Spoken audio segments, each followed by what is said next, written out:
Hey guys, Dawson Boss here. Okay, so this is a quick announcement before we jump into the podcast. I just want to let you know that I do have a Twitter account you can follow me on. It's at Dawson Boss. I do have a YouTube channel. We have currently 1.1k subs and growing. I do paranormal videos on there, gaming videos, all sorts of stuff. Go and check it out if you want to see what I look like. My Hatman experience video is on there. Loads of videos of me are on there. And lastly, I do have a Patreon. This is the best way you can support me as a up-and-coming new podcaster. For £5 a month, you can get early access to all of my episodes. And for £10 a month, you can get access or early access to all of my episodes, plus a personalised video from me to you. And on top of that, I'm working on adding more stuff in there as well. I'm going to be chucking some stickers in and stuff to send you in the post. All this good stuff. And yeah, so go check it out. That's also Dawson Boss on Patreon. There will be, if you go onto my Twitter, I've got all the links and stuff on there. I will also add them into the description of this. So yeah, whatever you're listening to me on, because I'm on Apple, I'm on Spotify, I'm on Pocket Cast, I'm on Anchor, all sorts of stuff. So whatever you're listening to me on, check the description out. I have all the links in there, and hopefully you'll be able to come follow me and help support the podcast if you enjoy the content. Okay, so let's jump straight into this, guys.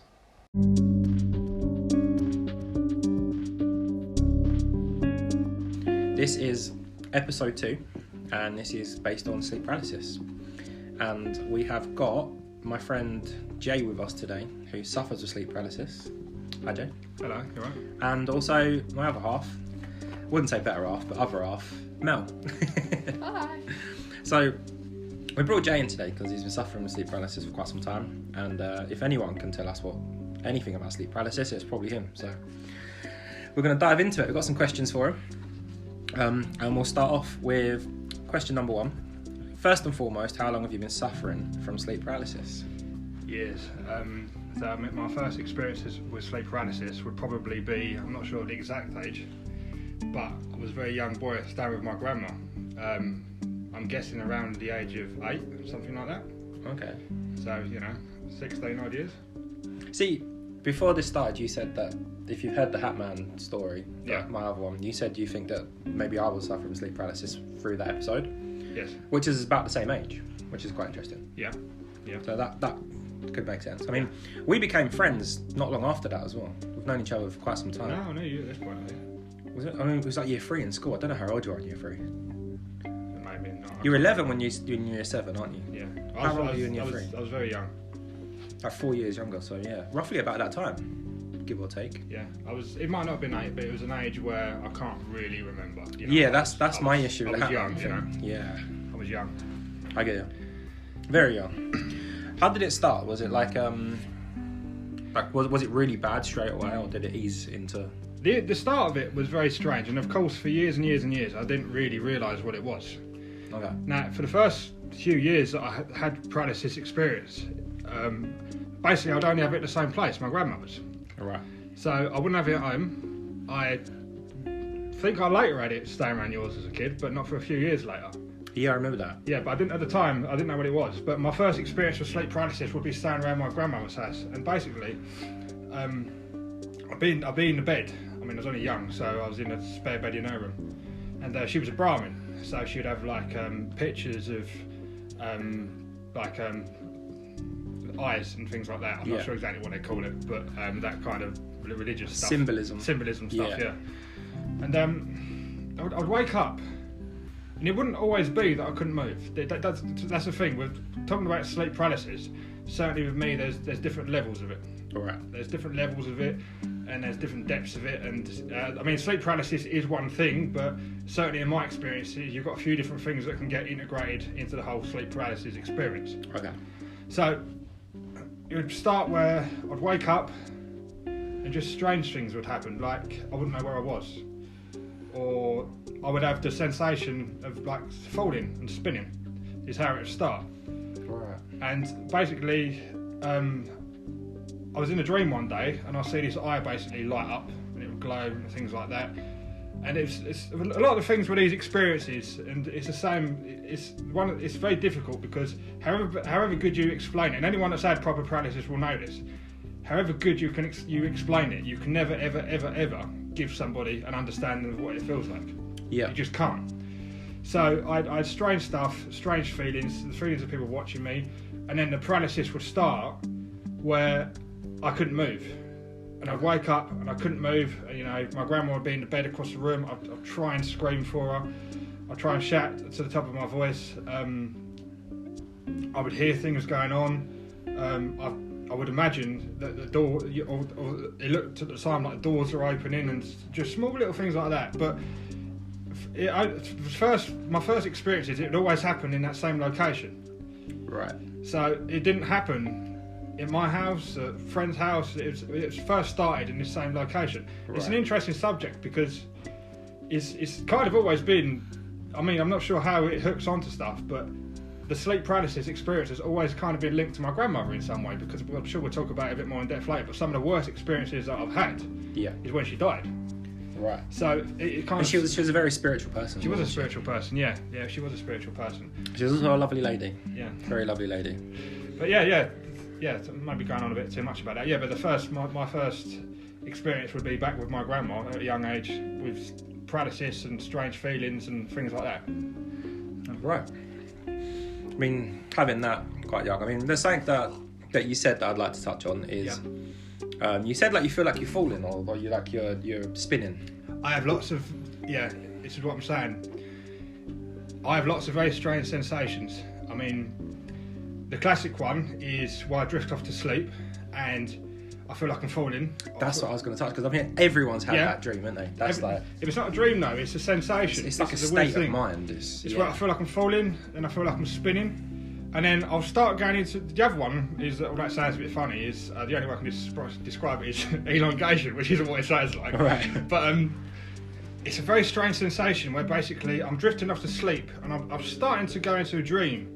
Like I might be dreaming that I'm in a hallway and I'm looking at a bookcase down the end of the hallway, and all of a sudden this hallway will stretch out about a mile long, and it's the most bizarre feeling. And it's funny because when stuff like this starts happening, the sensations are falling, and the other one is I'm not sure what the link is, but sometimes it's every now and again I put my head down on the pillow, and the pillow I feel like I'm lying on a rock. Right. And whatever I do, it's after I can't leave my head still for more than a few seconds. Right. And this is before so basically what I'm trying to say is that sometimes I can tell that I'm going to have a rough night by the strange sensations that I have while I'm drifting off to sleep before I even go into a paralysis. We've got a question coming up on that. Mm-hmm. Yeah? We'll touch on that. Okay. Yeah. But that's really interesting though. Like the fact that, like I say, we'll touch on this a bit later, but the fact that you know that it could come on quite easily. Yeah. Wow. Yeah, I mean the whole sensations, like all the different things that you experience. Yeah, there's a big package to it. Yeah. It's a lot more than waking up not being able to move and things like that. What would you say the worst one is? Like the worst feeling? The worst feeling. You know, like before it sort of kicks in and all that stuff's going on. The worst feeling.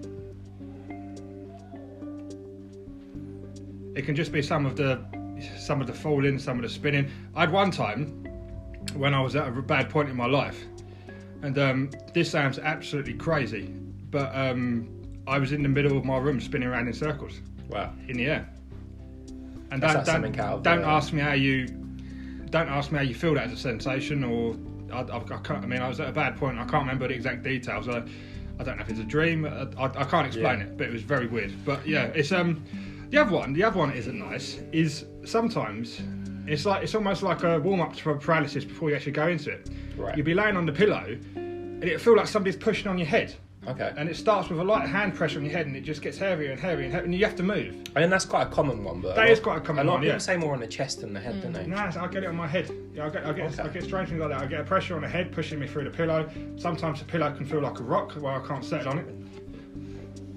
I have the falling sensations, the spinning sensations, the stretching sensations, you know.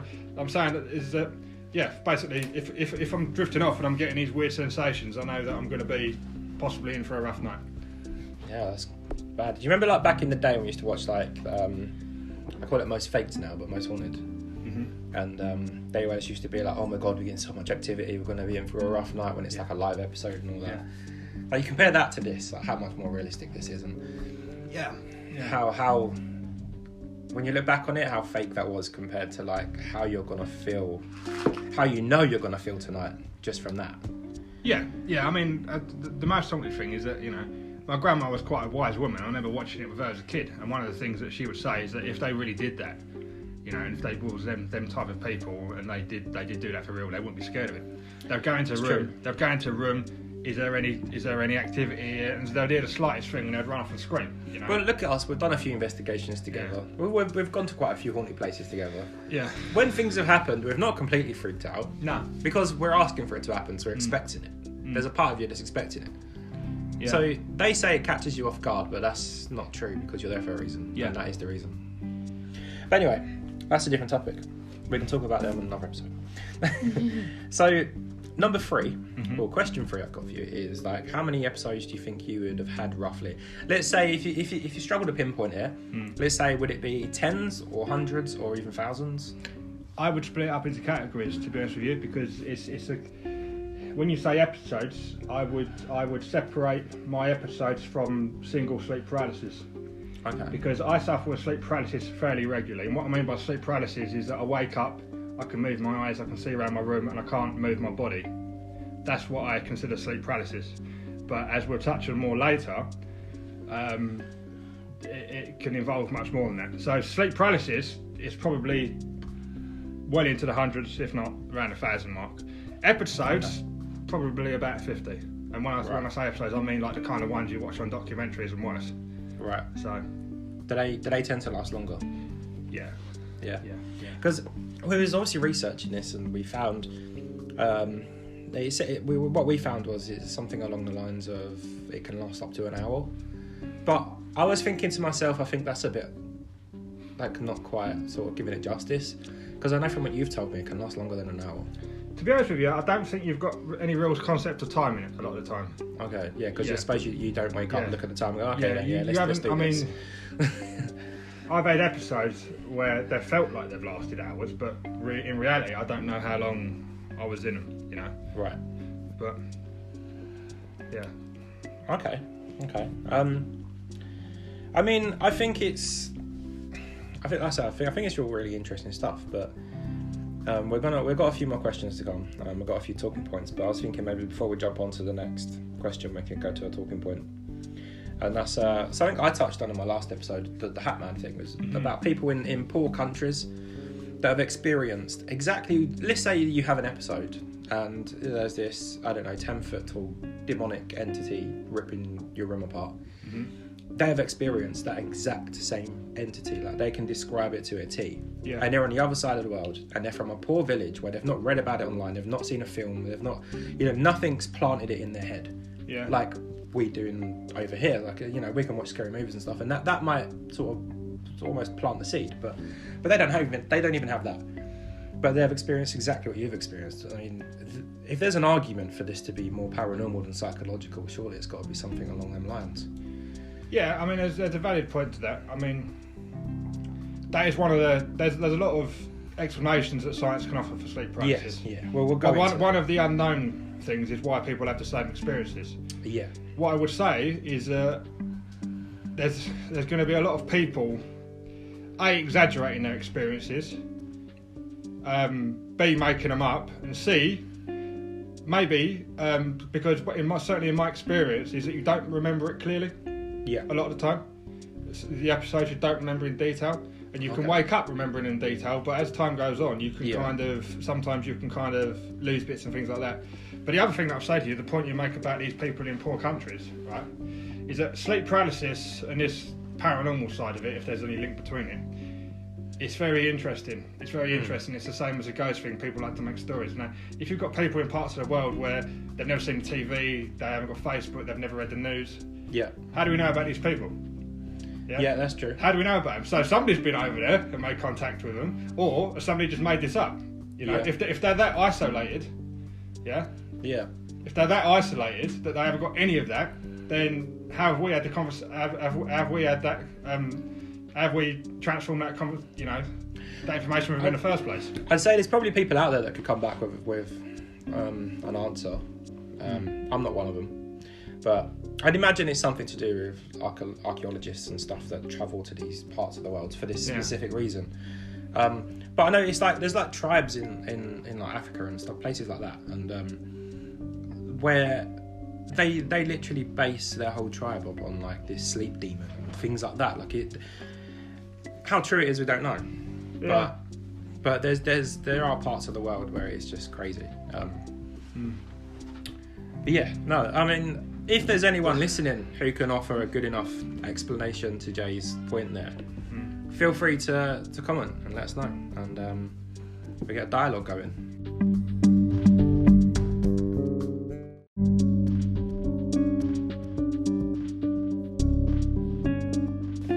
Okay, so question 4. Can you talk us through one of your worst episodes in detail? When I say in detail, I mean like all the feelings you get in the lead up to it, the vibrations, all that stuff you talk about. Okay. One that disturbed me a lot, was weird on a few different levels, was one I had 6-7 years ago. Right. So, as I mentioned earlier, these episodes and sleep paralysis that I talk about, there's more to it than just sleep paralysis, and there's different levels. So sleep paralysis is where you wake up, you move your eyes, you can move your fingertips, you can move your toes, but you can't move anything else. You're paralysed, and the more you try to move, the stronger this pressure and the feeling of vibration gets on you. Yeah, that's plain paralysis. What I get is I like to describe it as a mixture of lucid dreaming. Okay. And paralysis mixing together. Now, lucid dreaming, as most people probably know, is basically a dream where you're aware that you're in the dream, and not only that, you can actually, to a certain extent, control what you're doing in the dream. Right. So this is all these experiences. It's not, I won't just wake up and I'm in paralysis and there's something there. It starts off with a dream. Yeah. Which is why I listened to your story earlier. That sounded very much to me like some like paralysis experiences. Okay. So I think one of the worst dreams that I ever had was that basically I was with my brother Sam, and we was training as we do often. Was training in the garden, and to be honest with you, this isn't the best example of where a dream turns into sleep paralysis, to be honest. But this is like a pure dream. So I was in a dream with my brother training, as we often do, training out in a garden, and he hurt himself. And he hurt himself. He hurt his leg, and he had to go up to bed. And that's about all I remember. It was really strange. That's about all I remember. Okay. And the next thing was that I wake up and I can't move. So I look at I can at this time I had an alarm clock at the end of my bed. So I'm looking down the end of my bed, and the alarm clock reads 2:30, and I wake up and I can't move, and I'm like, oh god, I'm in paralysis. And I know what's happening because at this point, you know, even though it was a long time ago, I've had it for a long time. Yeah. So I'm trying to move my fingertips. I'm trying to move. I'm trying to wrestle it, which, as I've learned over years, is one of the worst things you can do. Okay. So I'm trying to wrestle it, and I turn around, and all of a sudden, I'm up. Right. I'm not in my bed no more. Okay. But I think I've woke up and come out of sleep paralysis. Oh, okay, so it feels like extremely real. Yes. Yeah. Exactly. And so I'm walking around the house because I often do. One of the key points with sleep paralysis is there's a few rules for dealing with sleep paralysis, but one of the big no-nos is you don't go back to sleep straight away. Right. Certainly with me, if I have a paralysis experience and I drift off back to sleep, I'll go straight back into it. Right. You get up, you move around, you go and have a cup of tea, you wake yourself up fully before you go back into it. Okay. So I'm walking around my landing, I'm going, oh God, Jesus, that was bad, you know. And it's just like you do. It's quite traumatic. Even if I have it now, you know, your heart's beating, you're sweating sometimes. And I'm in the landing, and all of a sudden, this, I know it sounds absolutely crazy, but this demonic clan creature was there. Mel's gonna love that. So, for you that don't know, Mel is petrified of clowns. Yeah. Now, as I start explaining the kind of things that happen here and some of the experiences, people are going to think that I'm mad. Yeah. But this is how graphic and, you know, terrifying it can be. So I think at this point, I think I'm awake. Right. I think I've woken up from a paralysis experience, and I think I'm awake. Okay. And I'm walking into my corridor, and all of a sudden, I turn around out of the bathroom. There's this demonic clown. And I mean, I'm a big guy. I'm like 6'5". Yeah. And this thing's easily like as tall as me, you know. And at this point, weird stuff happens. It attacks me. It grabs me around the throat. All of a sudden, I'm up against a wall, spinning. You know, getting thrown from one side of the room to the other. You know. And this goes on for a while.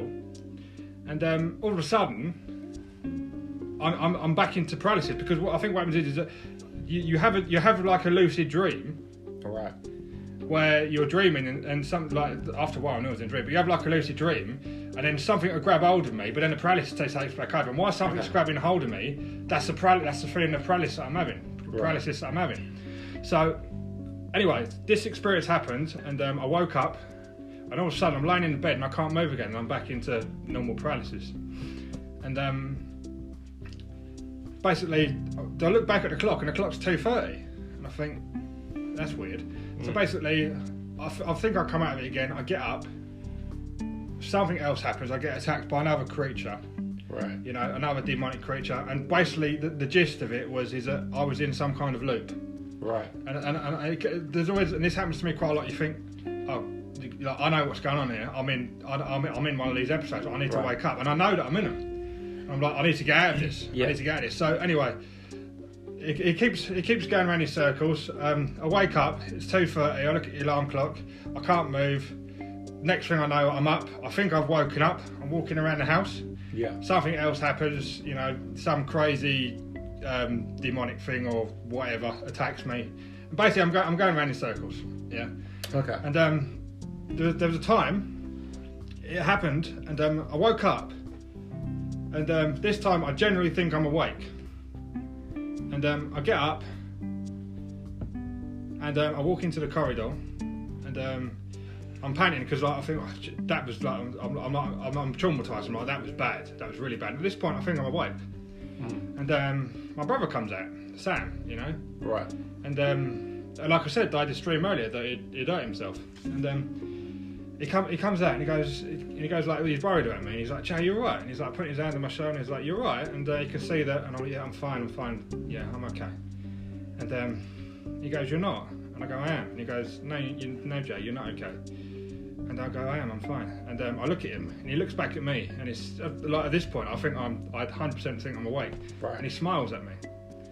And he looks at me with his eyes wide open. And he's looking directly into my eyes and he smiles. Right. And he starts to smile.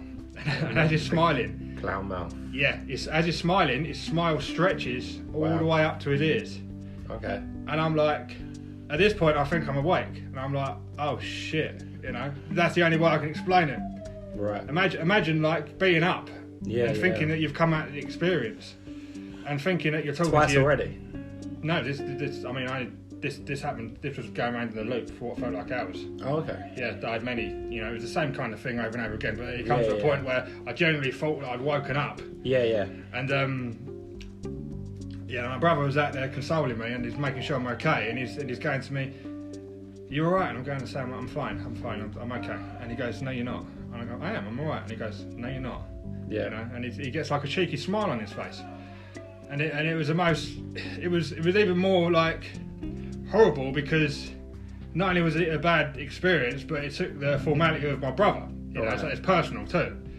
You know, and it was I never forget it. Just realised that moment where I realised, you know, this isn't over. You know, and so anyway, he looks at me, his mouth, he smiles, it stretches up to his ears.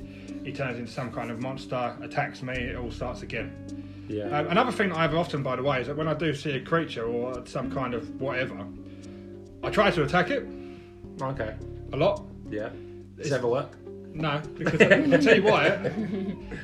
Is that it's a feeling of, you know, like it's almost like you're on reins, and I'm trying to get at it, but I can't move. You know, I'm trying to run towards it, but I can't move. Yeah. So I mean, that's similar to what I said with my episode. It's very similar. In my dream before I came out. Right. This is the other thing. Right. My mum still remembers this to this day.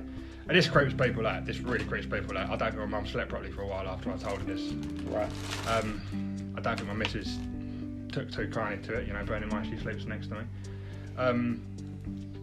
Basically, when I did actually wake up for real, I was so traumatised at this point that I didn't realise if I was awake or not. Okay. Sorry, tell a lie. That wasn't the last thing. I've skipped a bit. Okay. So I did this episode with my brother, and I went back to 2:30. And I go downstairs to see my mum, and a similar thing happened with my mum, where I was in the kitchen, she came out, all of a sudden she turned into a monster. And this time, she attacked me, but the one time and the only time ever in any of these experiences, I managed to get the better of this thing. Right. And I attacked it, and all I remember was there was blood plastered over her bedroom walls. Well. Okay. So anyway, after this, I did actually wake up. I woke up. I went downstairs. Heart's beating out of my chest, sweat dripping down my head. I think you told me about this one, right? Because you went and checked on your mum because you thought you hurt her. Yeah. Is this that one? Because you didn't go into as much detail as you have now, but yeah. Yeah, basically, when I woke up, I had to once I'd been awake a while and established that I was genuinely awake, Yeah. I went down to check on my mum to make sure she was all right. That's how real it is. I as horrible and as freaky as it sounds, is I didn't know really if I'd hurt her or not. Yeah. It was so real at the time, and she probably remembers it to this day. Like she came out, and I'm like all twitchy and like wary of her. Right, because although I am awake now for real, that's how real the experience is. Okay. I'm like I was like ready to like, is this going to happen again? So that was an experience where it was specifically dramatic because it was people close to me, but it was so real that even when I was eventually properly awake, to distinguish between the actual reality of being awake and this experience was very difficult. Yeah, I can imagine, and yeah, I mean, wow. It's kind of like being caught in a time loop, isn't it? It's just this is often something that happens a lot. Does it? Yeah, it happens a lot, or at least it used to. So it's like it's sort of like a double bluffed. Like it's like, oh, you're out of it, you're all right now. And it's like, oh yeah, by the way, you're not. Yeah, but this is what I'm saying. There's different levels to it. It's basically I don't want to say too much because you've got this all scheduled out here, but. We come prepared. Yeah, actually, I'll save that for later. Yeah. Okay, let's go on to whatever he's about to say, we're going to touch on. Yeah. So that's really interesting, though. That's crazy. That's a crazy story. I wonder if anyone else has had something that's like similar to that. Because I've researched it a lot. I've watched a lot of like documentaries on it and stuff like that, and I've never heard anyone say that they're constantly like caught in this loop. Yeah, I've had that, but as I say, there's a scientific explanation for sleep paralysis, which is pretty basic. Yeah. And that's basically that you've got a safety mechanism in your body that stops you acting out your dreams. So if you're dreaming that you're running down the road, the last thing you want to do while you're asleep is run down the hallway into a door frame. Of course. Yeah. So that's paralysis. Okay. So if sometimes you wake up and you're in a situation, you're in a realm where your mind's awake, but your body's not. You get caught in between, and that's pure paralysis. Now, what can then happen is that when you're in sleep paralysis, is that your senses have come awake, so you can see, you can smell, and you can feel. I've had experiences where I've woke up and I'm in my room and I can't move, and I can look around my room, and basically if I've left a can of Coke on the side or I've got something on the floor, I can see it. But at the same time, because you're technically kind of still asleep, what you're dreaming can be integrated into integrated. Yeah, I get. So you could have like the two. Over. Yeah, you can have like the 2 bottles of beers that you can actually see for real. Yeah. But then this entity or whatever that's been merged in somewhere. That's not really there. Yeah. Although some people might say it is. That's something we'll talk about soon. But yeah, I mean. Yeah, that's a scary thought, isn't it? But I mean, I've had experiences like that where I've had pure paralysis and I can see stuff. And the classic one is one thing I will say is I've never touched wood. I've never had anything on top of me. Yeah, because that's a common one. It's a common one. That's what most people somebody say. that has it so much like me. That's not something I've ever experienced. That's a good thing. I think. Yeah. Because that would be horrible. Yeah. Imagine having like you said before, having a heart condition or something, and then that happening. Yeah, it's an interesting point that I'm a big believer in sleep paralysis kills people. Yeah, when they say people died peacefully in their sleep, I mean, how many people do you reckon that have died from sleep paralysis because they've literally had a heart attack or they've got heart issues already? If I had a heart issue, it would have killed me a few times, I think. Yeah, I can imagine. Yeah. From that story. Yeah. I mean, because the amount of times that sometimes even in the paralysis experience, I can feel my heart banging through my chest. Yeah. You know. See, the thing is, like in Hollywood, there has to be some big demonic thing that makes the film a scary film, right? Sleep paralysis doesn't have to be like that. Like the way it used your own family against you, which really made it quite more scary than some demonic entity. Like that's quite a freaky thing. Yeah, that was one of the worst ones I had. Yeah, I've had some pretty bad ones, pretty interesting ones as well.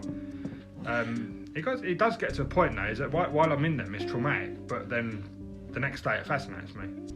Yeah, it's that's when I normally get a text. Yeah. I had an episode last night. Okay, what happened? Yeah. And then we go for a drive somewhere and get a McDonald's and talk about it. Yeah, that's crazy. Right. So the next question is, what do you think causes sleep paralysis? And do you think there's even the slightest chance that it might be paranormal? That's a very big question, and it's got different levels to it. And it's not. I've got my opinions on it, and I've looked into it, and I believe there's. You see, I differentiate between sleep paralysis and some of the experiences that I have. Yeah. See, I've got an opinion on this. I don't suffer from sleep paralysis, but I've got that's it. Obviously, as you know, I've been a paranormal investigator. God knows how long, and I feel like sleep paralysis is a scientific thing. It's all about the brain. Yes. But lucid dreaming, quite possibly is more paranormal than sleep paralysis is.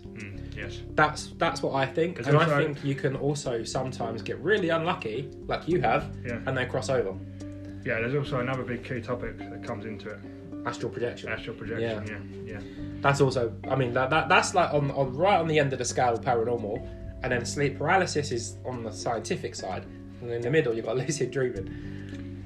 Yeah, I mean, so basically, sleep, as we've spoken about, sleep paralysis is basically, in its simplest form, it is a mechanism that stops you acting out your movements and dreams. That is pretty understandable by science. The lucid dreaming and out-of-body experiences I've had sometimes feels like more. Okay. You know, it feels like more. So, yes, sleep paralysis in its purest form is probably nothing but science. Yeah. I'm a big believer in that. But also, I believe that sleep paralysis almost is a gateway to other things. Okay. So, what happens to me is where I go from a dream, and I go into lucid dreaming. And then lucid dreaming merges into sleep paralysis, and I switch between a paralysis attack back into lucid dreaming.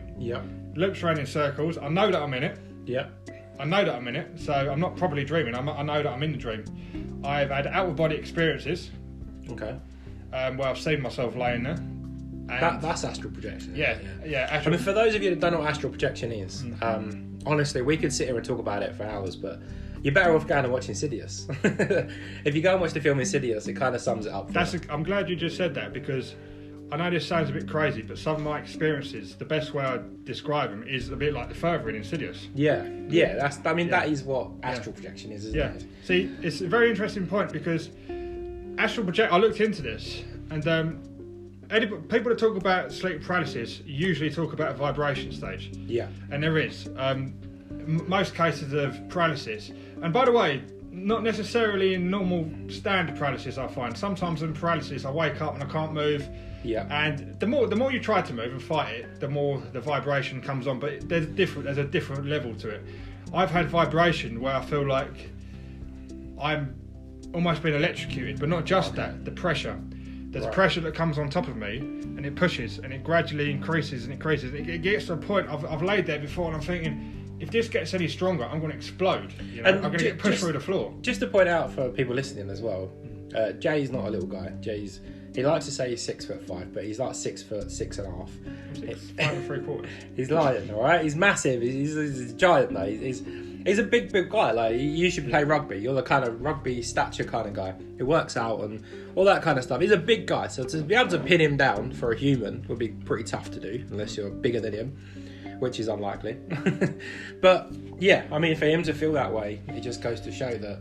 Yeah, I mean, it's pretty powerful stuff. Yeah, I mean, but there's this vibration that people talk about, and I'll tell you what, I've looked into scientific explanations and I've looked into different religions and things like that. The best thing that's ever explained this vibration feeling is the idea of astral projection, because basically the vibration is explained by a sensation of your spirit coming out of phase with your body. Okay. It's a very interesting point, because the vibration stage is basically when you're going to leave your body. So basically a gateway into astral projection is sleep paralysis. You go into sleep paralysis, you get the vibration stage. A lot of people fight it and wake themselves up, but if you relax into it and you know how to deal with it, then you can actually leave that vibration stage, and ideally the spirit leaves your body. From what I've researched, as far as I'm aware, you know, when you get, everyone has that dream. It's not a dream. It's like as you're falling to sleep, you're falling, and then you feel like you're falling, like, and you wake up and like you shit yourself, like proper, like you're just like, what happened? I've read so many times online that that's the start of astral projection. Whereas if you let yourself fall and you don't jump and wake up from it, then that's how you end up as a starter, as a beginner, and the first time it's happening to you. That's how you astral project yourself without even meaning to. It's that sort of feeling. That's what I read. Would you say that's pretty accurate or bogus? To me, that's like a warm up for sleep paralysis. I'm not saying that it's the same in every situation. I'm not saying that I'm right, but I mean, to me, it's quite simple. I start drifting off to sleep. I get lots of funny sensations. Then I go into sleep paralysis. You get the vibration stage. And there's been one or two experiences where I've had out of body experiences. Yeah. And if it was astral projection or not, I don't really know. I don't know. I'm not an expert on I'm not an expert on anything. But I'm not an expert on astral projection. Yeah. But there's been one or two experiences that I've had where you think, you know what, that sounds very similar to what happened in that situation. Yeah. And as I say, when you read up the doctor's forms on sleep paralysis, they're off. They're a bit off. Yeah, because there's even an NHS page on the website. It's a bit black and white, and it's a bit off. It's explaining the basic waking up and not being able to move. It's not explaining the vibration. For people that have never experienced it, probably have got no idea how strong this vibration is. Right. It can. It's strong. And it's the feeling of crushing. And the only thing for me that's ever really explained that is astral projection. Okay. Your spirit coming out of phase with your body. Yeah, which is a very interesting subject. But I've heard people say that if they had to describe the vibration, it'd be like sitting on a big engine of like a say a monster truck engine or something as it's starting up. Yeah, that's like a good. That's actually a very good way of describing it. I've never heard of that, because I think what they mean by that is that it's not a high pitched vibration.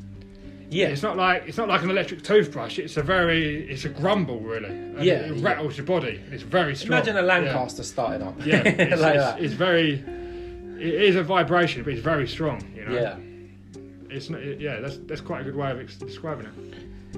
Yeah, I mean, like I say, we researched this quite a lot before this podcast. Wanted to make it a good one. Okay, so question 6. We accidentally touched on this before we started. I was talking to Jay about my episode of The Hat Man when he listened to it, and he's given me some feedback on it. And we ended up talking about that he's experienced the same entity, or very similar entity that I did. And then this sort of brought on question 6, which is, have you ever experienced the same entity more than once?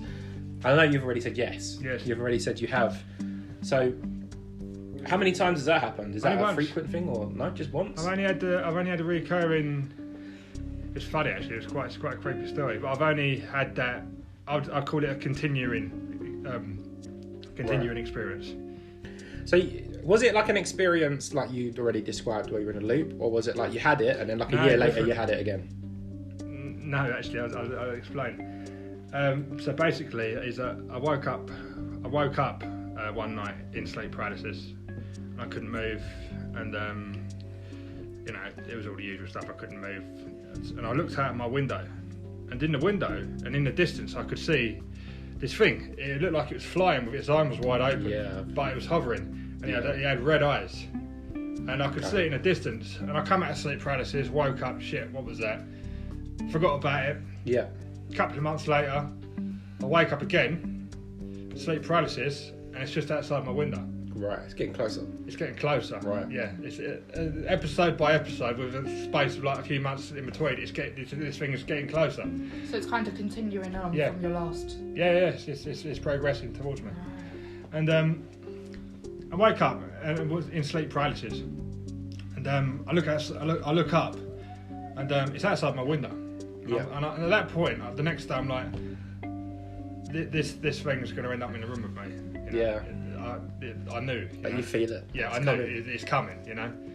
And sure enough, I woke up one night, sleep paralysis, and something you mentioned earlier in your one is that before I looked, I knew it was there.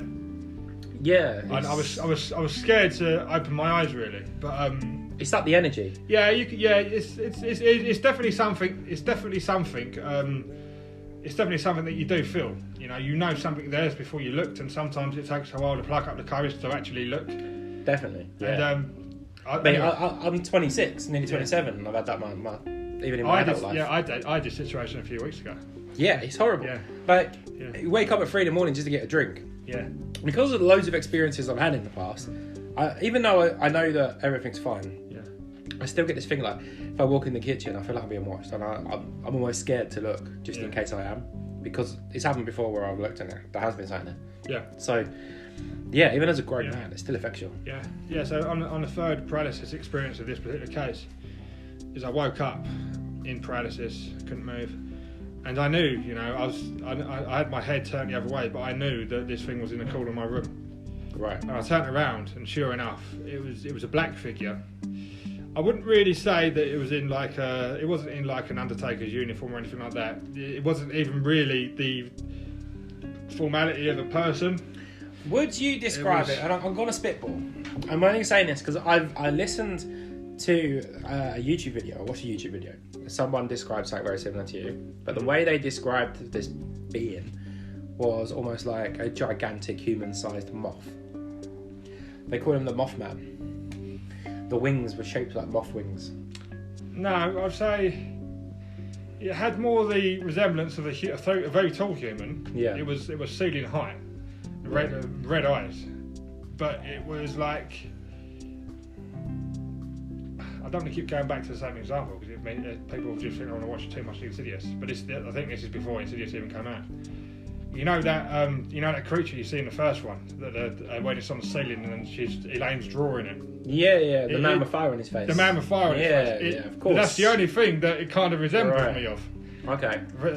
That's the resemblance that I get from it, See, the thing is, people say, "Oh, you've been watching too many horror films and that," but where do you think these horror films, these writers get their stuff from? Like, people write about their real experiences, like you, for example. You might have taken to the internet at the age of 16 and wrote about it, and they thought, "Oh, we could put a twist on that and make that Hollywood watchable." Yeah, but that works both ways, doesn't it? I mean, of course. I mean, sleep paralysis, whatever way you look at it, is mainly to do with your imagination and what's going on within the chemicals inside your brain. So, if you're watching Insidious and you're putting paranormal stuff into your head every day, then yes, it's probably most likely to produce a creativity of your imagination when you're having these experiences. So that's true, because if you're terrified of snakes, I guarantee you that your sleep paralysis episode is going to be like a snake person or a demonic snake entity, or but to be honest with you, mine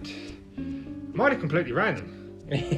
I'm not scared of clowns. I'd like to talk about my most recent experience because an interesting fact to bring up is that although I've suffered from sleep paralysis for a long time, I stopped having the visual ones, so to speak. Okay. So for the last few years, I've had paralysis where I've woke up and I can't move, but that's all I've had. Right. And then a couple of weeks ago, I told you, didn't I? Yeah. I messaged you the next day. It was I had a situation where I could see something. There was something in the room with me, and that's the first time that's happened to me in a long time. We've got all the time in the world if you want to tell the story. It's entirely up to you. I know it's sort of a personal story, so. Oh no, I mean it's fair enough, but I thought we might save that for a subject a bit later. Yeah, do you go out with a bang with that one? Right at the end? Yeah. We'll go out with a bang. Yeah. We'll go out with his most recent story on his sleep paralysis. And I'll tell you what, guys, it is a good one. It is pretty recent, actually. Very recent indeed. I mean, a week ago, 2 weeks ago, max? Week and a half ago. Yeah, it was very recent. Yeah. So the next question we have is, what was your shortest episode? What was your longest episode? On average, how long would you say they last? Now, we already touched on this. You said, obviously, you got no concept of time. Yeah. So I'm going to rearrange that question to how long do they feel like they last? Does it feel like you're in it forever? Or does it feel like it's a quick thing and it's over? I'm not asking to put a specific time on it, but does it feel like it just doesn't end? Yeah, there's certain situations where especially when you know that you're in it, you get worried that you're never going to come out of it, and you begin to think, I need to get out of this now. I need to wake up, and it can feel like a long time, whether it's minutes, I don't know. Like I say, you haven't got any concept of time, but it can feel like a very long time. But sleep paralysis, the basic form of sleep paralysis. Sleep paralysis is very funny, actually. When I say that, I mean the most basic form of it. I describe it very similar to cramp. Right. There's a few key rules that I wish I knew years ago that I could probably help people with sleep paralysis. Sleep paralysis, when I say that, it means you wake up, you can't move. Yeah. With sleep paralysis, especially when you get it drifted off, because it's quite rare that I wake up with sleep paralysis. Okay. It's like I'll wake up from a dream and then start to drift off back to sleep, and then I'll go into it. Yeah. That's when it gets you. But sometimes you'll be laying there, you'll be half awake, half asleep, and one of the good ways I describe it is actually a bit like cramp. When you're laying in bed and you think, I'm about to get a cramp. Now you get them few seconds where you can get up and move. I think the best way to describe that, I'm sorry to sort of to do this, but when you stub your toe. Huh? When you stub your toe. Oh yeah, you have that few seconds. When you're walking and you just kick your little toe hits the table. Yeah. But you've got like a few seconds. You're like, oh shit, here goes the pain. What I mean is that like cramp. You feel the cramp starting to come on. Yeah. And if you're quick enough and you act on it, you can move and get out of it, can't you? Yeah. Sleep paralysis is exactly the same. I sometimes if I'm drifting off to sleep, and I can feel sleep paralysis coming on, as long as I get up and move. Yeah. I can stop it coming on. I feel it. You can feel it. Once you've had it enough, you can feel it coming on, just like you can cramp. And if you move fast enough and wake yourself up, you can avoid it altogether. Okay, and so I mean that makes sense. And our next question was literally, do you feel an episode coming on before you go to sleep? So you've answered the next question. Yeah. All rolled into one there. So we'll go to question 9, and because Mel is literally, it's almost like she's not even here, so we're going to let her ask this question. Number 9. If you're keeping up. Yeah, I'm not. Do you have any techniques to pull yourself out of an episode? Yeah, relax. Okay. Basically, if you're in sleep paralysis, there's a few do's and don'ts. I'll go into it a bit further, and not just techniques to get out of it, but techniques not to go into it. Okay, well the next question is, do you have any techniques to prevent it from happening? So let's roll both of them into one and just let you go. Okay, right. Okay, so to avoid sleep paralysis, like I said, you can feel it coming on. Yeah. Move quick enough, and like cramp, you can avoid it. A massive no with sleep paralysis, and this is actually a known scientific fact, not just my opinion. Do not sleep on your back. We researched this last night. Yeah, we heard this. If I laid on your settee now and drifted off sleep on my back, I'd go straight into it. Wow. Do not sleep on your back. Yeah, I said this to you, didn't I? Yeah. That absolute no. In fact, people that do astral projection will lay on their back to purposely go into it. Right. It doesn't happen to everybody. I mean, a lot of people go to sleep on their back, but if you're prone to, if you're suffering from sleep paralysis, don't go to sleep on your back, because that's when it'll most likely get you. Yeah. And funny enough is that when I go into, actually thinking about it, all the time when I go into sleep paralysis is that I've in my sleep I've rolled over, woken up, been half awake, drifted back off to sleep, and then you're in paralysis. But every time you wake up in paralysis, you're laying on your back. Yeah. You can't move. You won't go into, certainly in my experience, you won't go into paralysis on your side. You won't go into it laying on your front. You won't go into it laying on your fetal position. But if you're suffering from paralysis, do not go to sleep on your back. Right. Note to self. If you find yourself in sleep paralysis, although it's the best thing you can do, although it's hard, especially if you're new to it because it's so terrifying, is relax and breathe. Yeah. I've heard this before. Yeah. You have to just keep reassuring yourself, like, that this isn't real. This is gonna pass. Yeah, but I'm not talking about the visualizations at the minute. I'm talking because without the visualizations and the weird stuff, it's scary enough on its own. Yeah. You wake up and you can't move and you feel like you're being crushed. It isn't nice. Okay. But something that took me a long time to realise is that the more you try and fight and the more you try to move, the stronger the sensations get. Right. So if I wake up now and I'm in paralysis, it's still not nice. To this day, it's still not nice. But I relax. Okay. I let it run its course. You know, and I breathe. I breathe calm. I don't try and fight it. And eventually, I mean, it can be a bit horrible because you're like, it's like. Being paralysed isn't nice. You're like, oh God, am I ever going to come out of this? Yeah, I mean, But then eventually you do click out of it. Yeah. But the more you fight it, the more the sensation is going to become stronger. In my experience. And as I said a minute ago, if you do go into sleep paralysis, get up. Once you come out of it, get up straight away. Okay. I would, for me, snap yourself out of it. Snap yourself. We'll fully wake up. Yeah. You will go back into it if you're kind of half asleep. For me, definitely. If I have sleep paralysis and I wake up and then I drift off back to sleep, I'll 9 out of 10 times I'll go straight back into it.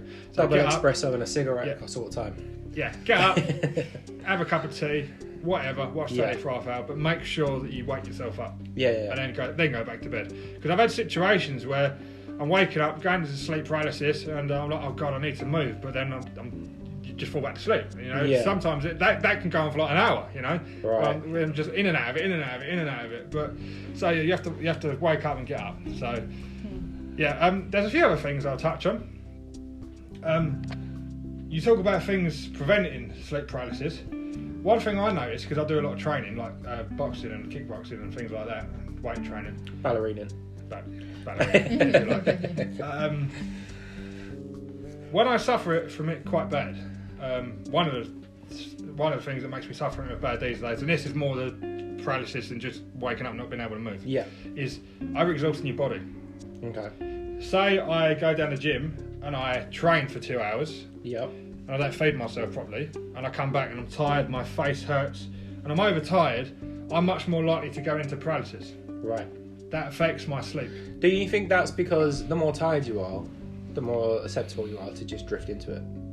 No, I think it's more to do with the more tired you are, the more easily your body can go into that state where it's not really sure if it's awake or asleep. Yeah. It's something to do with being overtired. Yeah, I mean, it's all about chemicals in the brain at the end of the day. But that's definitely one thing I've noticed. If I train hard and wear my body out, and get overtired, that's how it can affect me. Right. It can bring on sleep paralysis. Which is sort of the shittest thing to happen because you're obviously knackered and you want a good night's sleep. Yeah. So that's when it chooses to mess with you the most. Well, the other thing is that when you don't sleep properly, you spend nights up awake and then you come out of your sleeping pattern. If you are struggling with sleep paralysis, then you want to exercise, but not too much. Don't wear yourself out. Yeah. Try and maintain a good pattern. You know, go to bed at the same time, wake up at the same time, things like that. So you think you can combat it with a good routine? Yeah, most of the Maybe time. not 100%, but most of the time. Yeah. But the better sort of mentality you've got in terms of routine, the more chance you've got of controlling it. Yeah. That's fair enough. Well, yeah, I mean, it's interesting. It's so interesting. Like, we could talk about this for days, but I was thinking maybe we should do like a follow-up episode in the future, but touch on lucid dreaming and astral projection a bit more. Yeah, I mean, it all merges into one. a lot of the experiences all merge into the same thing. Yeah. I mean, like I say, it's all just so baffling. But yeah, so I think what we should do is we'll take like a quick 5-minute break, and we'll come back for the last question, along with the talking points, and then the finale is your latest story, which it's got like a very slight hint of that comedy to it, just because of the way you tell it. The way you tell it is kind of like a little bit like, oh my god, as if this happened, but it's a really, really good story. And yeah, I mean, you're turning this into an actual story, which we'll talk about as the last question, but it's a good one. So yeah, we'll have a quick break, grab a beer, and then we'll come back.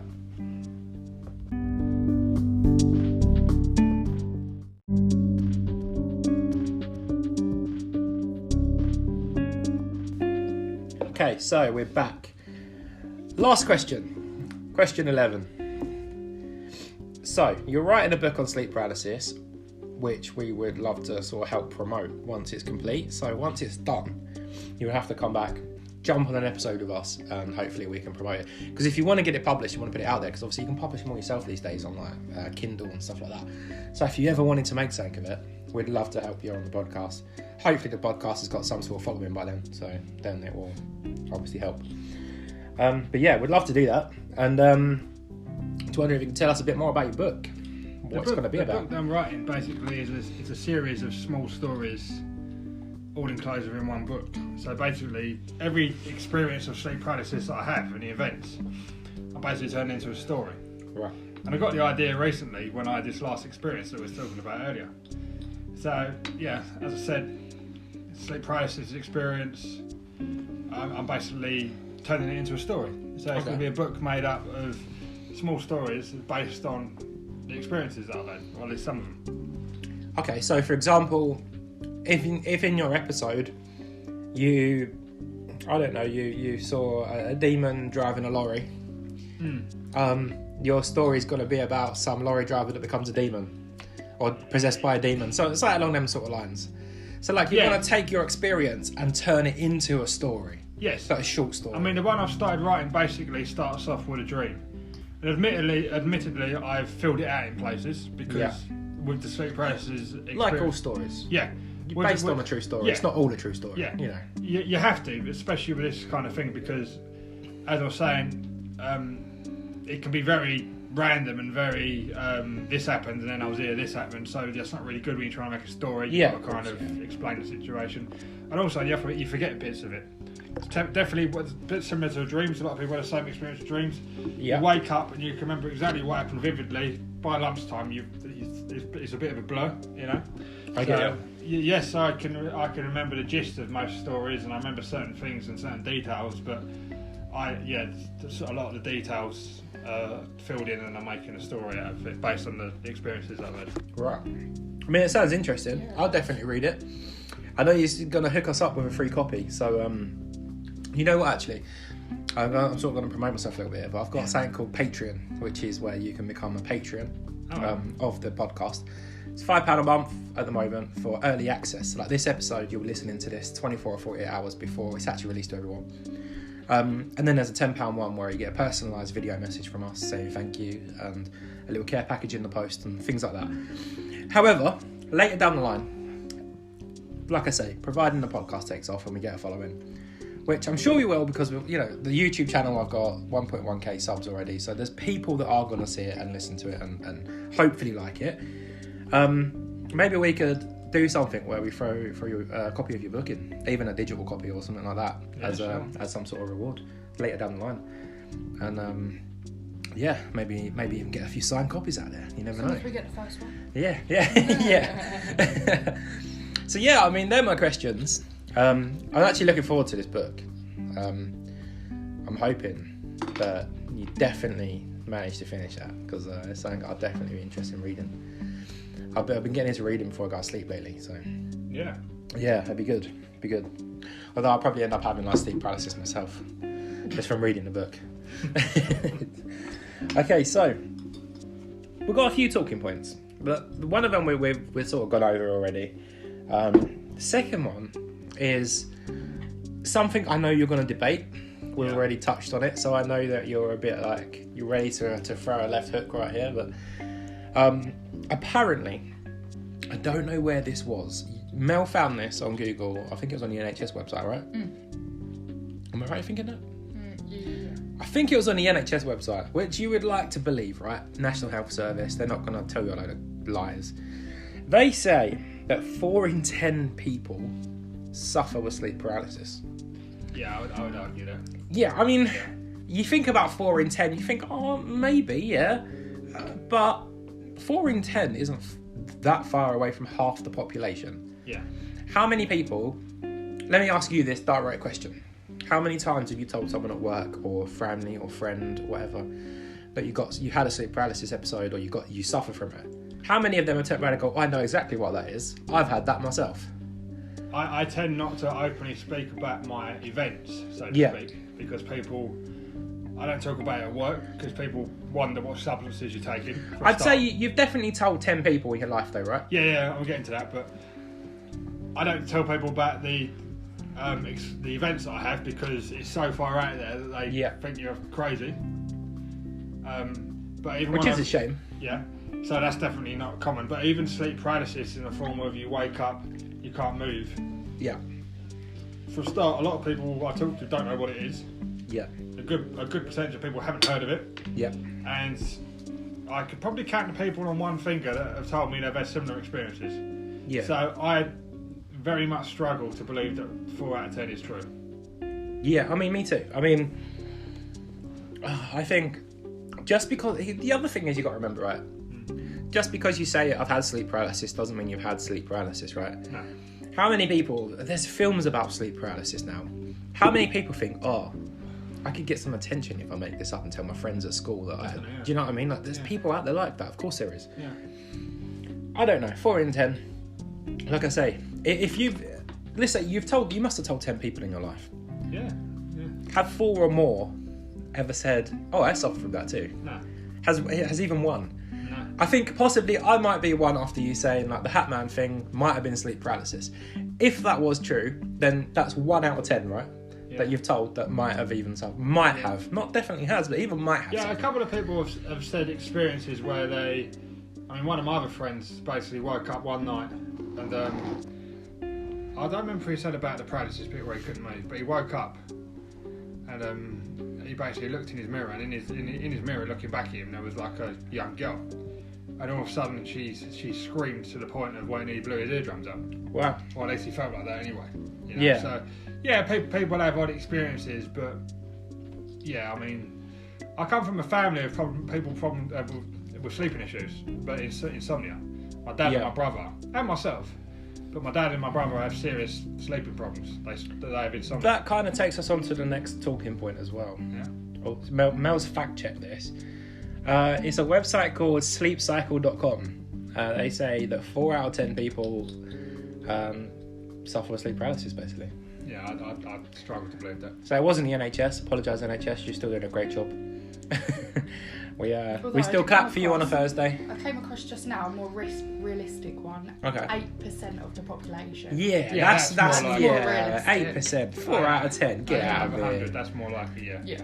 The fuck out of here. Yeah. You're not coming in, you're wearing trainers. You know what I mean? 40%, yeah.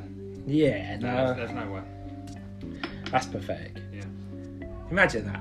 Yeah. I'd love to do a survey, standing in the middle of town, just ask people and just see what the actual random statistic out of 100 people that I ask is. I'm not going to do that. But proven wrong. Yeah, I've got better things to do like sleep, but okay, so next sleeping point. The next talking point. I've had too many beers. Sleep paralysis statistically affects people with mental health more than people without mental health, or at least people that have been diagnosed with mental health. I think, because my opinion is there's not a human being on this planet that doesn't have some form of mental health issues, even if they don't know it. Yeah. But for those that have been diagnosed, statistically, you're more likely to suffer with sleep paralysis if you have a diagnosis of some sort of mental health issue. Yeah. It's an interesting fact, actually, because I actually personally never heard of that. Right. That's not something that I was aware was actually a fact. Where did you get that from? The NHS website? That was the NHS. Yeah, it's an interesting fact. But that does sound like something the NHS would say. It's an interesting point though, because I spoke briefly earlier about a time in my life when I suffered from sleep paralysis the worst, and that was basically when my grandma died. Yeah. Which is interesting because, as I mentioned earlier, that's kind of where it all started. Okay. But sorry, there's an episode I'm going to be doing on reincarnation. Yeah. Where they say like one person in the family dies to make room for someone else. That we could come back to that on that episode if you wanted to join me. Yeah. Because it's almost like when your grandma's passed, her abilities or whatever she went through with sleep paralysis and stuff, kind of like been passed down the generations. Perhaps something we could touch on. Yeah. Food for thought. Yeah, possibly. We'll dive into that in another episode. Yeah. But yeah, that just... If I say it now, I'll remember. Yeah. So... It's going to be stuck with you. Yeah. But yeah, I think sleep paralysis is... Personally, I think it's 100% a scientific, like a medical problem. In terms of a chemical imbalance in the brain and that sort of stuff, and certain parts of your brain that are working that shouldn't be, and other parts that should be working that aren't. For example, the part of your brain that paralyzes you, but then the part that's giving you these dreams that's not switched off. It's that crossover. But I think astral projection and lucid dreaming are completely different. We'll dive into that in another episode. But yeah, I think that if you've got like a mental health issue, even like depression. As I said in the last episode, I've suffered with depression my whole life. You guys know that. You're my best friend and you're my fiance, you know that. And I think that if you suffer with mental health, that means there's a chemical imbalance in your brain already. So surely you're more susceptible to other chemical imbalances occurring because of this chemical imbalance, like a knock-on effect. That can happen with mental health. How many people have depression at a young age, end up with schizophrenia, end up with bipolar, all these kind of things, and it's like a knock-on effect. And if they get medication to control the chemical imbalances, it literally fixes the issue. Not permanently, because they have to keep taking that medication, or it will go back to how it was. Yeah. But there are ways to control it through medication and stuff. So yeah, for me personally, I can see that 100%. Yeah.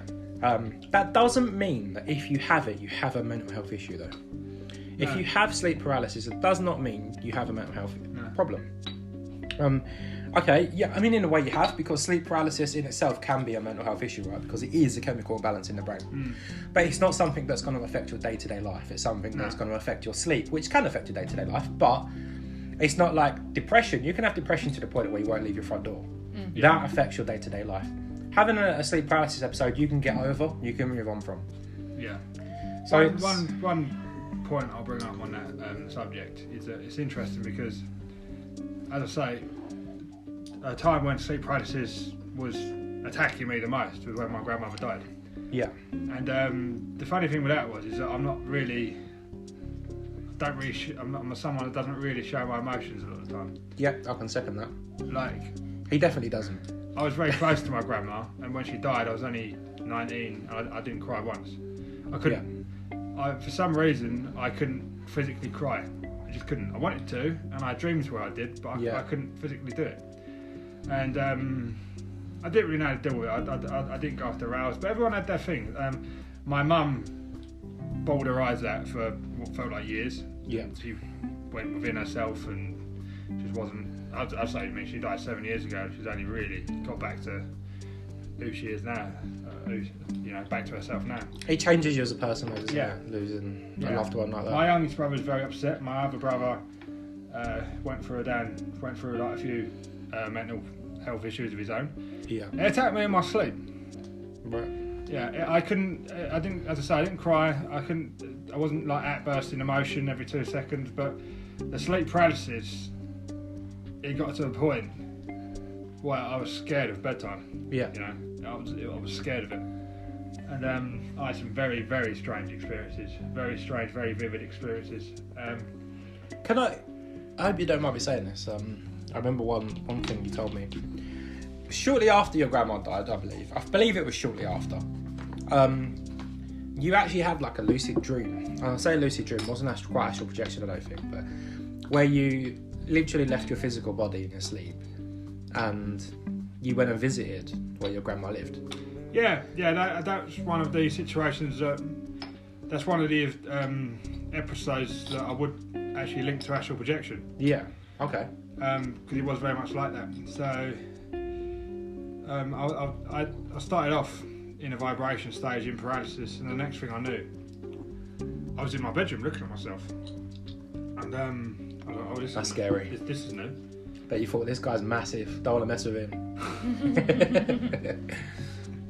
And next thing I know, I was on top of my house, and I know it sounds absolutely crazy, but I was kind of jumping from one rooftop to another. Okay. And the next thing I know, I'm around my grandma's old area where she used to live in Pitsea. Yeah. And I'm walking down where she used to live, down her road. And this is why I said earlier, one of the best ways I can describe it is like the further in Insidious. Yep. It had very much that kind of feeling to it.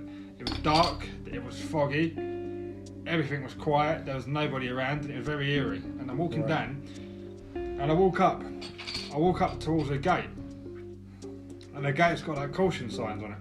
Yeah. And like do not enter and things like that. And I pulled the sign off, and I walked through the gate, and I'm standing in our front garden, you know, and it's all foggy and dark and eerie, and all our windows are signed off with do not enter signs, and I'm basically walking around the front garden, you know, this is after she died, and all of a sudden she opened the window, and she hung out of her window, and I couldn't see inside the house, but she popped outside of her window, and I was like, Grandma, I'm so glad to see her. She was angry with me.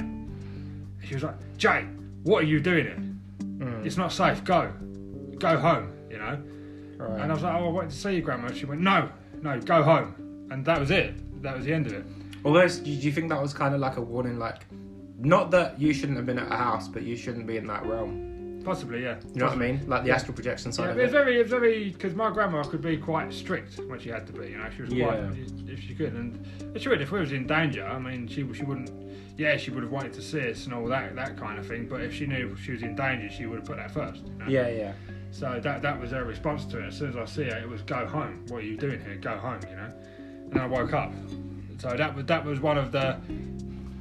That's what I'm saying. It's like the paralysis was still there. There was still a point where I was laying in bed and I couldn't move in the vibration stage, but it was different. Yeah. That's very different to waking up and there's an entity in your room, or one of the lucid dreaming experiences where you're going around in circles. What I'm saying is there's different links to it, different levels of it, and things like that, you know.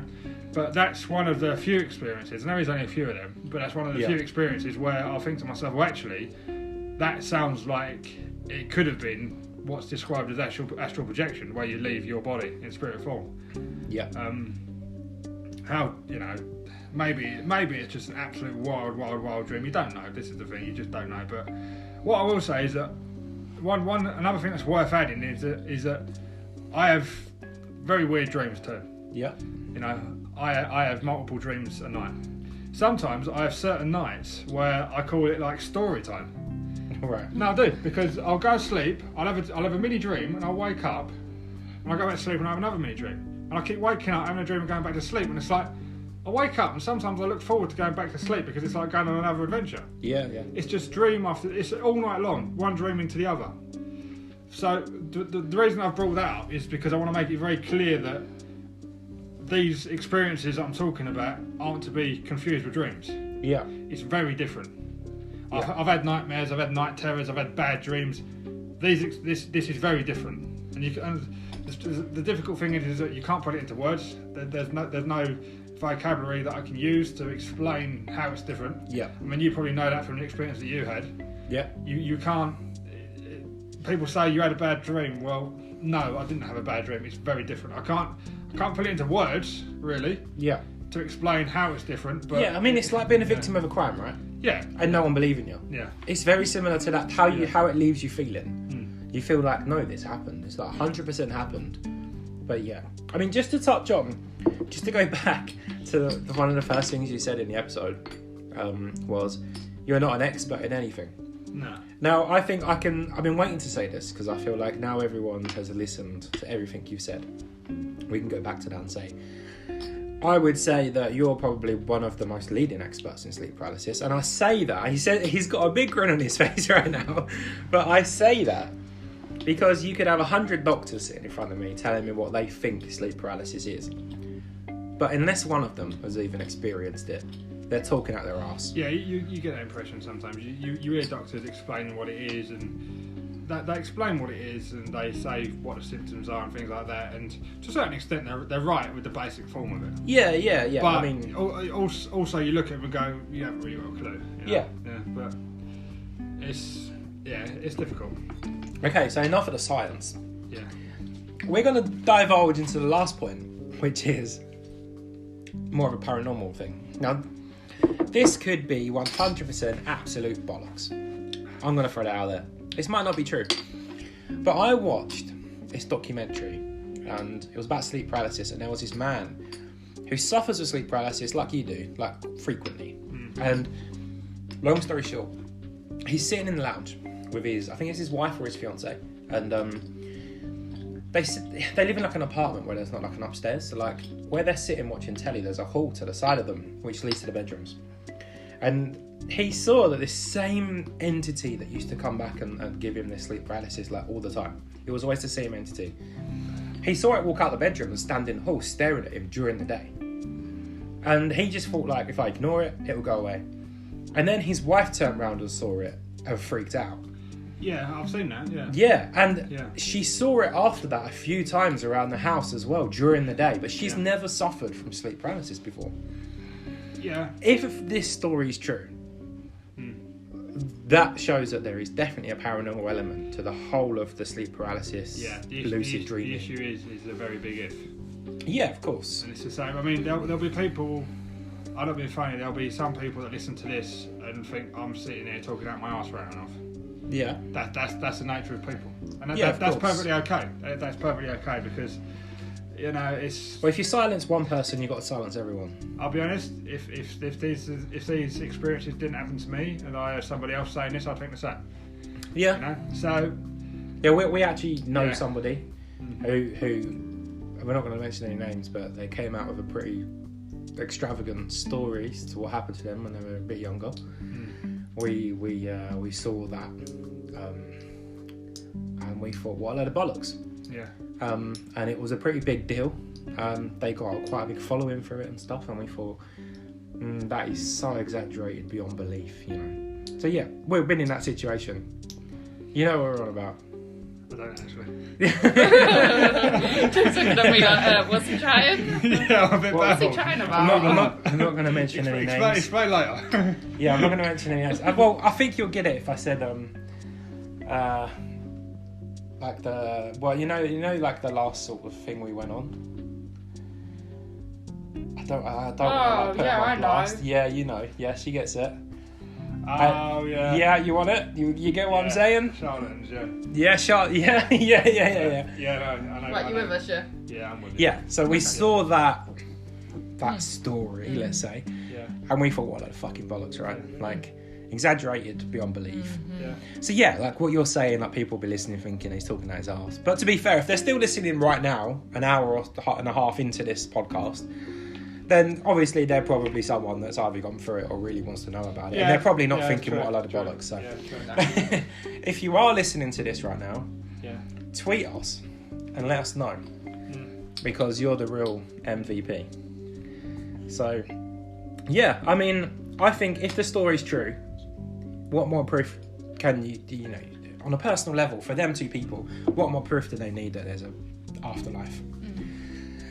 If it's a lot of bollocks, it's a lot of bollocks. I mean, there's no way of us knowing really, is there? But yeah, we don't need to go to the conclusion. On the last page it says conclusion. What do we think sleep paralysis is and all that? But we've kind of covered that already. We know, we at least know what we think it is. So I think we should just jump into your most recent episode, the story, the grand finale, and let you take that away.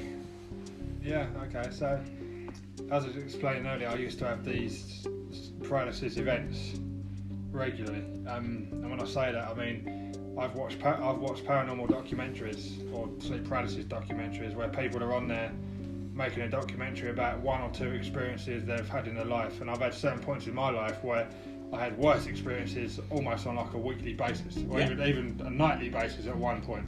Yeah. Thank God that didn't last too long. So I used to have a lot of not just paralysis, but what I call events. You know, paralysis with the visions and getting attacked, and or the whole thing into one package. I used to get that a lot. But over the last few years, I've only really had paralysis, and what I mean by that is waking up, not being able to move. Yeah. Thinking, oh, this ain't good, this ain't nice, I'm in paralysis, don't move, relax, breathe, and sure enough. This ain't normal. Yeah. Yeah. It's weird, it comes in spats because I went through, I must have went nearly a year without having nothing, and then it happens every couple of weeks, and it's been happening very regularly recently. But I haven't had like a proper something in the room with me visualization in a long time. I've had a few beers, but I'm still with you. Yeah, better than me. So anyway, I kind of live at home, between at home and around my girlfriend's house, and my girlfriend's 29, nearly 30, which she doesn't like. Are we renaming her for the purpose of this, or? Nasha. Nasha. We'll say Nasha. We'll call her Nasha, yeah. That's your nickname for her, isn't it? Last name's called Nasha. So anyway, she's 29 years old, and she basically has a picture of herself on her wall from when she was a model when she was 19. Yeah. On her living room wall. And I'll see the picture. I catch it out of the corner of my eye. I don't think too much of it. You look at it, don't you? He's lying. He looks at that and thinks, "Cool, look at that." You get the smile on his face right now. He loves that picture. Anyway. Continue.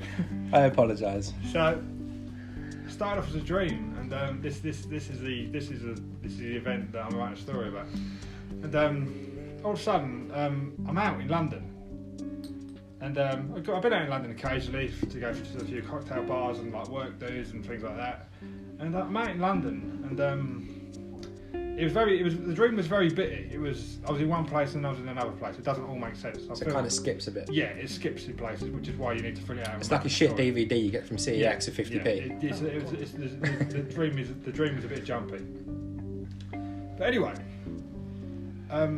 so I'm out in London, and at the next moment I'm in like this party, but it was like a posh London office apartment type party. Like a sophisticated Christmas do. Sophisticated kind of do, yeah. It wasn't like people drunk on Fosters and drum and bass in the background. It wasn't that kind of party. It was more like everybody was dressed smart with a glass of champagne. So not like our childhood. Yeah, like conversation and caviar, that kind of thing. Yeah.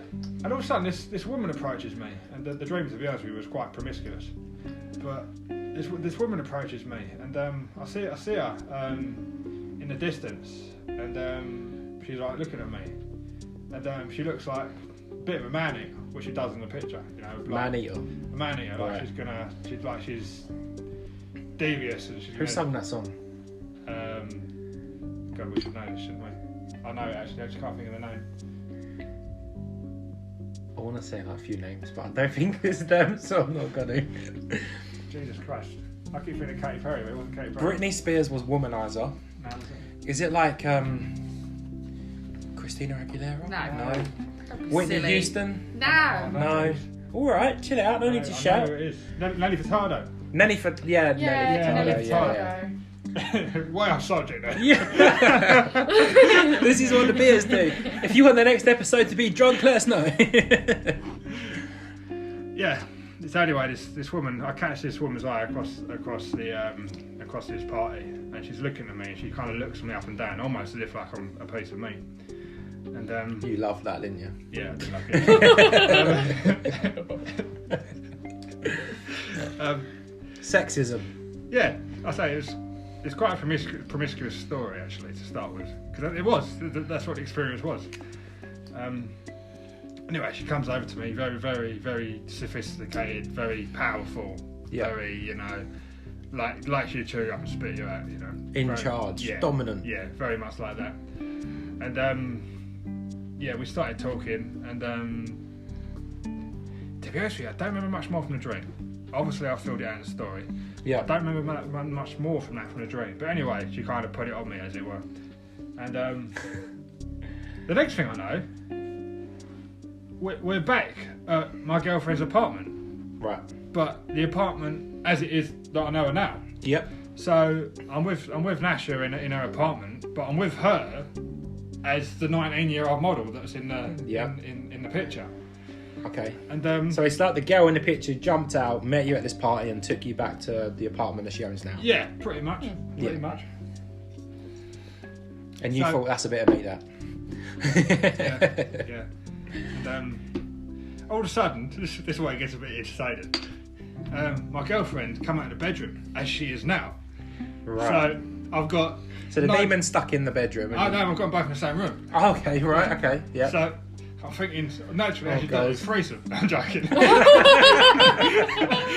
He's not joking. I've known him my whole life. He's not joking.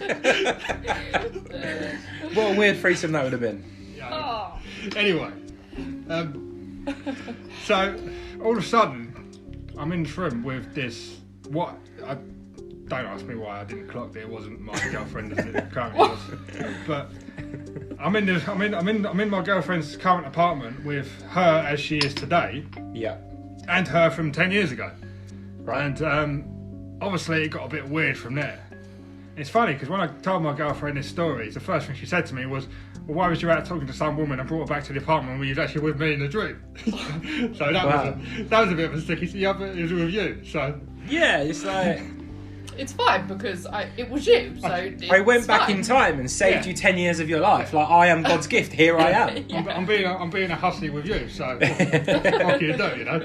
So that was interesting. But, I am the best thing since sliced bread. You're welcome. Yeah, obviously it all got weird from there. My girlfriend's got a baby boy. Yep. 1.5-year-old. Yep.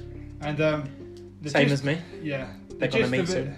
The gist of it is that basically this thing that was impersonating my girlfriend from the past turned out to be a demon. Right. Some kind of demonic entity that symbolised my girlfriend to get back to the apartment. What I would just like to quickly point out is every time Jay says demon, he means demon. He's always done this his whole life. He says demon, and it always bugs me. He means demon, alright? Continue. You just said demon. Demon. Demon. There's no D on the end. You definitely just put a D on the end of it. No. You put a D on the end of both of them, apparently, according to your story, mate. Oh. No, I liked it. Mel loves it. She's all over it. She's got a red face right now. Yeah, sometimes I wish I could go back into it and kind of rework it. Continue. Anyway, we're kind of off subject here. Mel, it's your fault. Sorry. So, I find myself in my girlfriend's current apartment. I've got my girlfriend from the past and my girlfriend from the present. And this is obviously when it turns weird. It turned into chaos. I don't remember the exact details, but this thing symbolises a demon. Emphasis on the demon. Yeah. It starts attacking us. It all gets very violent. And basically the gist of it was that really creepily... Yeah. That's not even a word, is it? It was really creepy, but the basic gist of it was that this demon had come for the baby. Okay. Yeah, and obviously my missus didn't like that, quite upset. But it came for the baby. This demon came for the baby. You know, like this demon had personified my girlfriend from the past. Yeah. Sort of lured me in a promiscuous way. Yeah. To get back to the apartment to get at the baby. You know. Right. And that was about the end of the dream. And that's when I woke up in paralysis.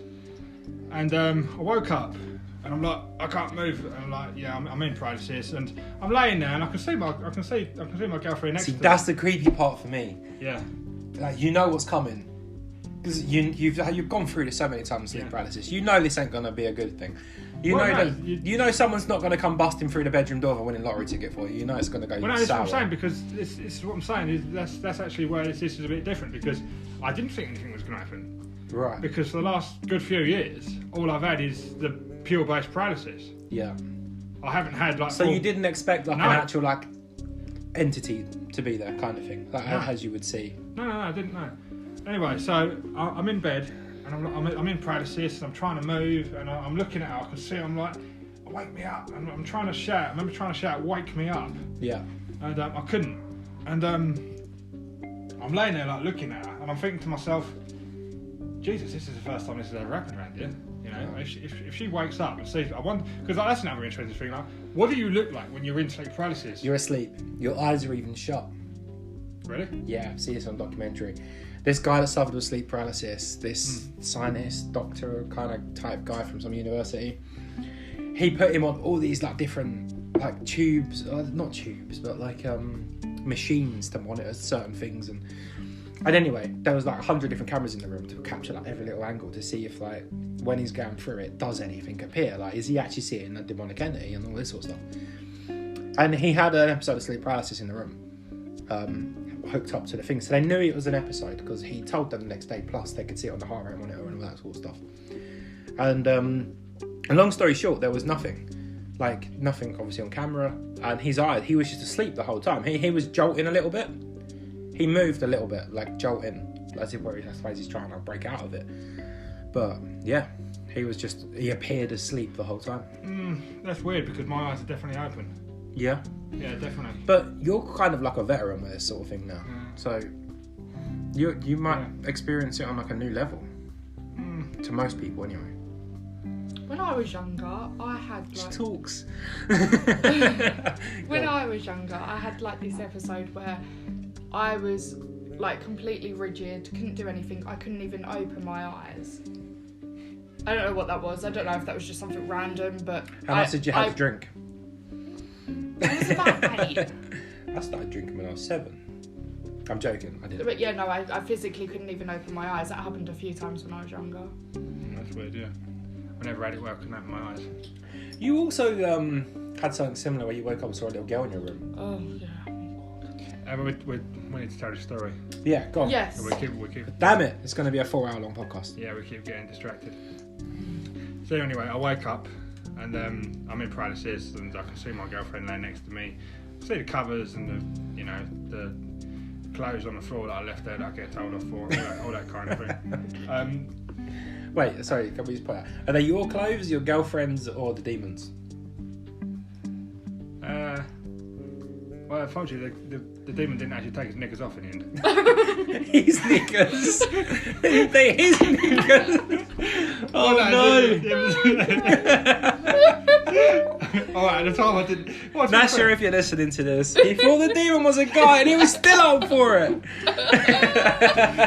Okay, maybe I didn't word that properly. It's the beer talking. Yeah. The demon was a woman, as we know. As we know. Go on, continue. Anyway. Oh, God. So anyway, I'm awake and I'm trying to wake her up and I remember saying, wake up, wake me up. And all of a sudden, I'm looking at her and I made the door creak open. Right. And I knew like no one was up. And the door creaks wide open. I'm like, I felt like my heart started banging through my chest. It's only used to in there, right? And the baby. Yeah. So. My heart starts banging through my chest. I'm like, shit, this hasn't happened in a while. Yeah. And like, you never get used to it, but when it happens to you more frequently, you deal with it better. I was like, blimey, this hasn't happened in a long time. That's the first thing I thought. I was like, this hasn't happened in a long time. And it's going back to that thing we were talking about earlier, where before you look, you know something was there. Yeah. And I heard the door creak open, and I'm like, there's something there. I know there's something there. It took me a while to look, but I knew that there was something there. Yeah. And I turned around, and it was the most bizarre thing I've ever seen in a sleep paralysis episode. Okay. Because normally there's some horrific monster or demon or whatever. Something scary. Yeah. And bearing in mind the dream was quite vivid, I was expecting worse, but it was completely unrelated. Okay. Like, it seemed pretty unrelated. Yeah. It was unrelated to a certain extent in the form that it took, but it came through the door. And the best way I can describe it is like, have you watched that new series on Amazon, like The Boys? No, I can't say I have. Okay, so there's basically this guy called Translucent, Okay. So he's invisible, but you can kind of see his outline. So this thing that come in the room, and I could see that film we watched called Invisible Man. Yeah, exactly like that. So this thing that came in the room was like, it embodied the form of a person, but it was like a person with invisible skin filled up with water. It was transparent, you could see through it, but you could also see that it was there, if that makes any sense. It does. And I was like, what the hell is that? You know, that's weird. And I'm looking at it, and all of a sudden, the baby's in the cot. And you've got to remember this dream, the gist of the dream was that this thing come for the baby. Yeah. So,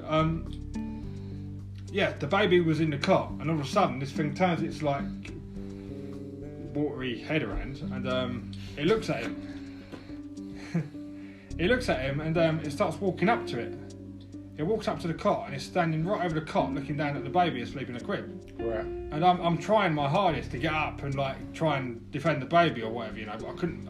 It was that feeling of what I was talking about earlier, where it's almost like you're on range, like you're trying to get to it, but you can't. But you're paralysed, aren't you? Yeah.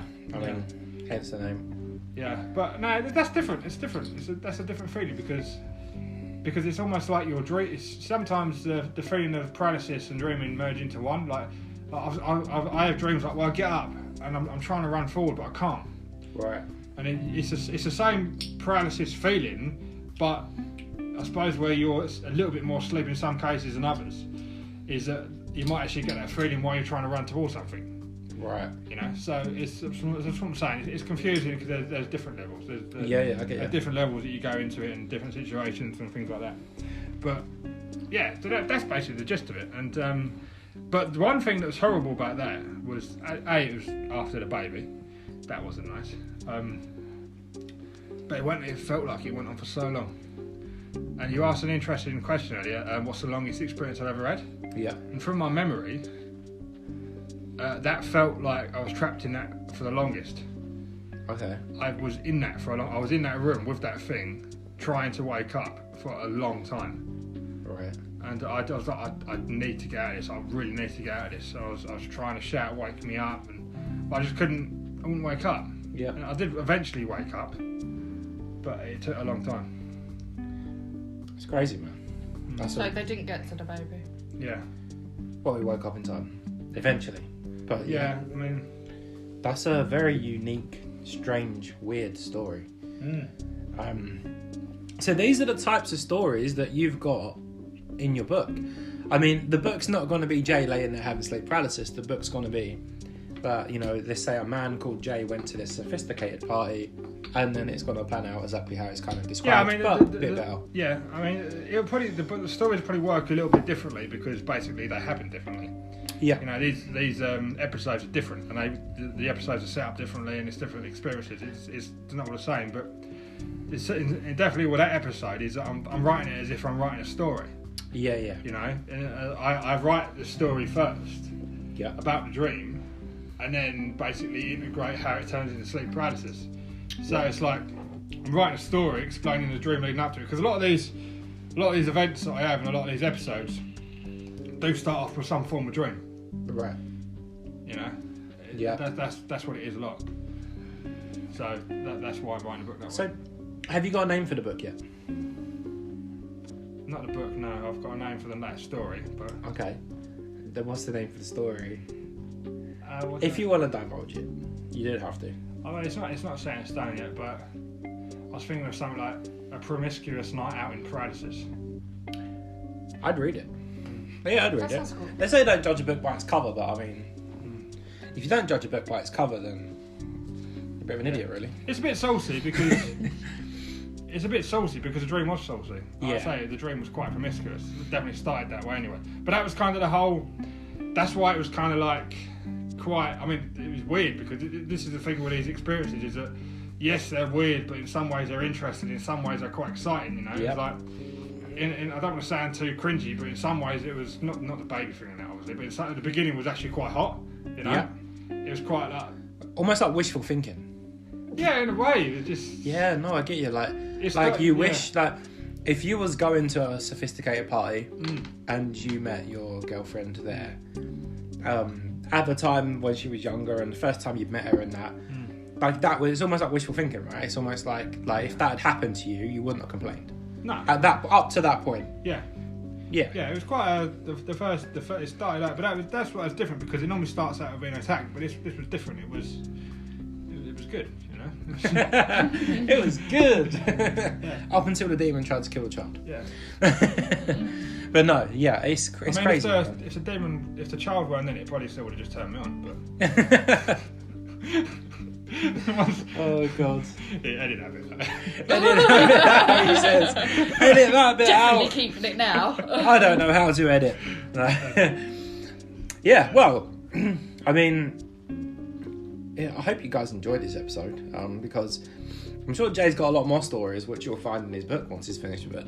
And hopefully we can help promote that for you once it's done. Yeah. And we'll get that out there. And maybe you could chuck us a few signed copies or something to give away. But yeah, man, that was a good episode. I enjoyed this. This was good. Yeah, a few beers went down quite well. I ordered them like halfway through the podcast, and then they turned up. So just in time. Ended up getting a little bit more live. That's why the end of the podcast is always better than the start. Mm-hmm. We start drinking halfway through, so that's why you should always listen to the full podcast. But no, thank you guys for listening, and yeah, that's my friend Jay. I'm not going to divulge his surname, because I don't want to, you know, he's got work colleagues and stuff that maybe don't know about this sort of stuff, so we'll leave it there for now. But yeah, that's Jay. You guys will know him as Jay. I'm sure he'll come back on the channel. I'm sure he'll come and join in a few more episodes. Make sure you check us out on Twitter at DossingBoss, and also Patreon, also DossingBoss. There'll be links in the description where you can get access to all these episodes early and whatnot. So go check all that out. And thank you guys for listening. And thank you for coming on, Jay. No worries. Yeah, it's been a pleasure. It's been a great laugh. Had fun. Mel's just been sitting there like quiet as a mouse, but she's just smiling at me now. She won't even say bye. Oh, bye. But yeah, thank you for coming on, Jay, and yeah, hopefully you'll come back on another episode. Yeah, definitely. Cool. Right, thanks for listening, guys. See you later.